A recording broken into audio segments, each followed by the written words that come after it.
तो चलिए आज चलते हैं सुंदरपुर गांव। अब वैसे तो इस गांव की हर बात बड़ी आम सी थी, लेकिन एक चीज थी जो इसे खास बनाती थी। वो थे शर्मा जी और उनके ठेले की बन टिक्की। स्वाद, अरे स्वाद तो ऐसा कि बस क्या ही कहने। पर ना, इस स्वाद के साथ एक बड़ी अजीब पहेली भी जुड़ी हुई थी। पता है क्या? टिक्की का जायका हर रोज बदल जाता था। तो आज हम सब मिलकर इसी मजेदार पहेली को सुलझाने वाले हैं। तो सवाल यही है, क्या किसी बावर्ची का सीक्रेट इंग्रेडिएंट, मतलब उसका गुप्त मसाला, कोई जड़ी बूटी या कोई खास पाउडर नहीं, बल्कि उसका अपना मूड हो सकता है?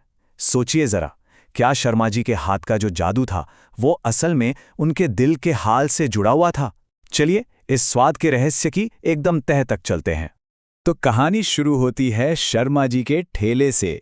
अब यहाँ रोज की तरह उनके 3 पक्के वाले ग्राहक पहुंचे हुए हैं, राहुल, सुकेश और हमारी गौरी चाची। और यकीन मानिए, आज का दिन ही वो दिन है जहां से इस पूरी मजेदार कहानी की पहली परत खुलने वाली है।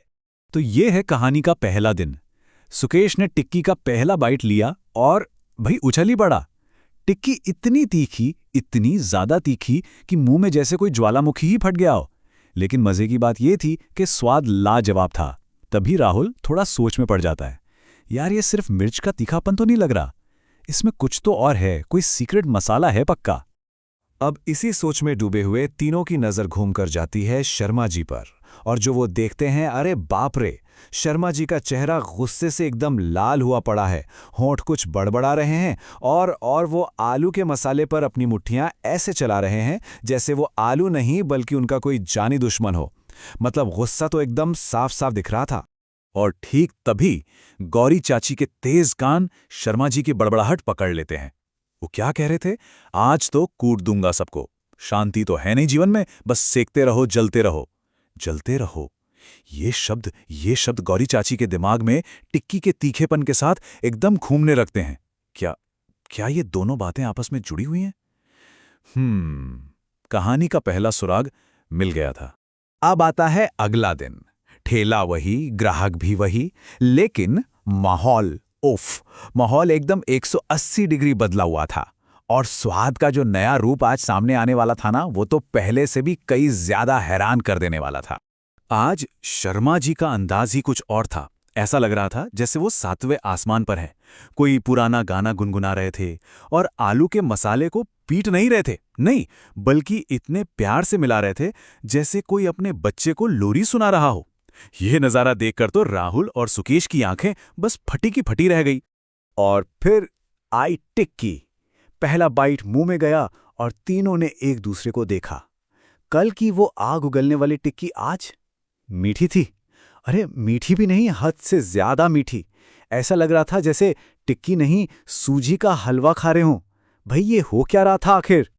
तो अब देखिए जरा, एक तरफ शर्मा जी का भयंकर गुस्सा और बेहद तीखी टिक्की, और दूसरी तरफ उनकी बेइंतहा खुशी और उतनी ही मीठी टिक्की। मामला अब धीरे धीरे साफ हो रहा था, है ना? मतलब कनेक्शन तो बिल्कुल आंखों के सामने था। और बस तभी राहुल की आंखों में एक चमक सी आती है। वो लगभग चिल्ला ही पड़ता है, अरे समझ गया, पकड़ लिया, ये आदमी आलू में मसाले नहीं मिलाता, ये अपनी भावनाएं, अपने इमोशंस मिलाता है। ये कोई मामूली हलवाई नहीं है दोस्तों, ये तो एक इमोशनल शेफ है। अब भाई थ्योरी तो बन गई, लेकिन उसे टेस्ट करना भी तो जरूरी था, है कि नहीं? तो बस तीसरे दिन हमारी इस तिकड़ी ने एक मिशन बनाया, ऑपरेशन परफेक्ट टिक्की। आज का प्लान था कि किसी भी तरह शर्मा जी के मूड को कंट्रोल किया जाए और इतिहास की सबसे बैलेंस्ड, सबसे स्वादिष्ट टिक्की बनवाई जाए।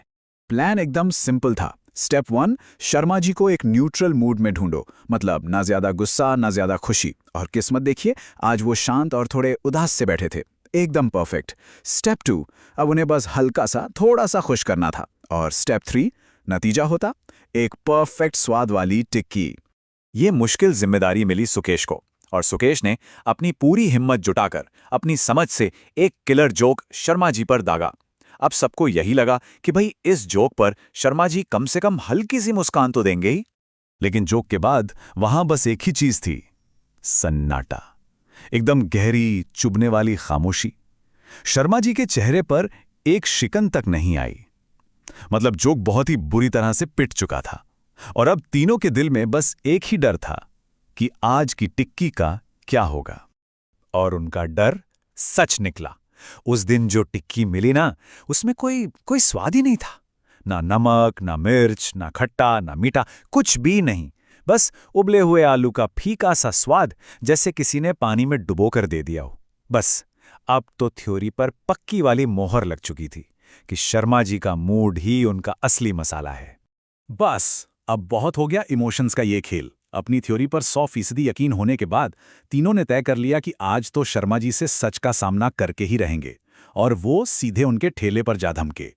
इस बार मोर्चा संभाला गौरी चाची ने, और उन्होंने शर्मा जी से सीधा सीधा सवाल कर लिया। राहुल और सुकेश भी पीछे एकदम तैयार खड़े थे, जवाब का इंतजार करते हुए। भाई आखिर ये इमोशनल मसाला है क्या चीज, जिसके स्वाद का तमाशा वो लोग रोज देख रहे हैं? उनकी ये बात सुनकर शर्मा जी ने एक गहरी सांस ली, और फिर जो कहा उसने तो तीनों के पैरों तले से जमीन ही खिसका दी। उन्होंने कहा, टिट्ठी का मसाला वो तो मैं बनाता ही नहीं हूं। एक पल के लिए सब चुप। अगर शर्मा जी नहीं तो फिर कौन? और फिर शर्मा जी ने कहानी का सबसे बड़ा राज खोला। मसाले के पीछे का असली हाथ उनकी पत्नी शांति का था।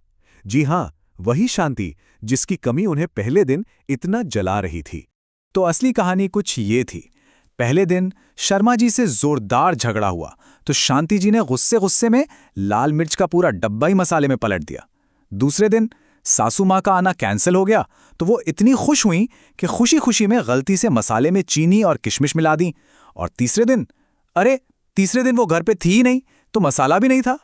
शर्मा जी ने फिर एक हल्की भावुक सी मुस्कान के साथ कहा कि देखो, थ्योरी तो एकदम सही थी, बस इमोशनल शेफ गलत पकड़ लिया था। स्वाद का रिश्ता इमोशन से ही था, पर वो इमोशन उनके नहीं, उनकी पत्नी शांति के थे। और आज जब वो मायके गई हैं तो मेरा मन भी खाली है और ये टिक्की भी। सारा सच जानने के बाद माहौल एकदम हल्का हो गया, और राहुल ने हंसते हंसते जो कहा, उसने तो जैसे पूरी कहानी को एक लाइन में समेट दिया। वाकई एक मजेदार रहस्य था जिसका अंत एक इतने प्यारे से सच के साथ हुआ। तो अगली बार जब किसी के हाथ का बना खाना खाया जाए तो ये बात जरूर याद रखनी चाहिए कि हम शायद सिर्फ मसालों का नहीं, उनके दिल का स्वाद भी चख रहे होते हैं।